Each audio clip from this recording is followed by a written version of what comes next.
एक प्रश्न संत रामपाल महाराज के शिष्यों ने पूछा है कि माता किसके लिए श्रृंगार करती है? भगवान जी के लिए, जो हमारी माता है ना, माता वो महाकाल महाशिव जी के लिए श्रृंगार करती है। शिव और शक्ति के जो सहयोग से पूरी पृथ्वी बनी हुई है। ये क्या बात कर रहे हैं? ये कौन से शास्त्र बोले? शिव और शक्ति से बड़ा हम किसी को नहीं मानते और ना कभी मानेंगे। कि जो माता दुर्गा है वो शिव जी के लिए श्रृंगार करती है।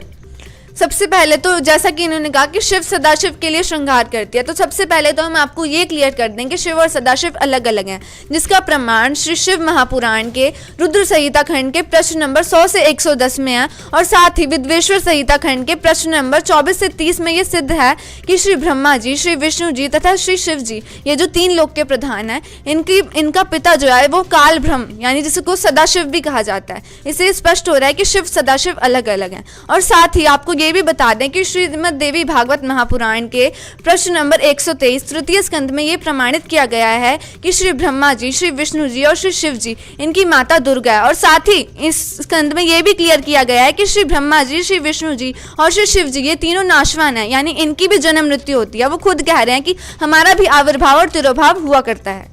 और उसी के साथ जैसे कि पता चल गया कि शिव जी उनके पति नहीं है। श्रीमद् देवी भागवत महापुराण के तृतीय स्कंद और प्रश्न नंबर 114 से 115 में बताया गया है कि माता दुर्गा, जिसको जगत जननी शेरवाली या अष्टांगी भी कहा जाता है, उसके पति काल ब्रह्म है, जो कि वहाँ क्षर पुरुष के रूप में संबोधित किया गया है।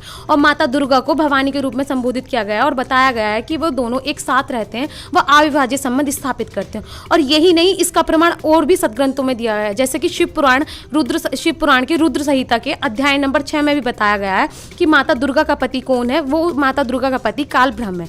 और उसी के साथ साथ श्रीमद् भगवद गीता के अध्याय नंबर 14 श्लोक नंबर 3 से 5 में बताया गया है कि माता दुर्गा का पति काल ब्रह्म है। इससे साफ तौर से सिद्ध हो रहा है कि माता के जो पति है वो काल ब्रह्म है और उसी के लिए माता श्रृंगार करती है। इससे आपको प्रमाण मिल गया। और रही बात आप लोग कहते हो कि वेदों की, मेन चीज़ अगर हम अपनी वेदों की बात ही नहीं मानेंगे तो हम वेदों के अनुसार कैसे चलेंगे? एक वाणी है कि वेद कतई झूठे ने भाई, झूठे हैं जो समझे नहीं। इस प्रकार झूठे आप लोग माने जाओगे क्योंकि आप अपने वेदों की मान ले रहे हो।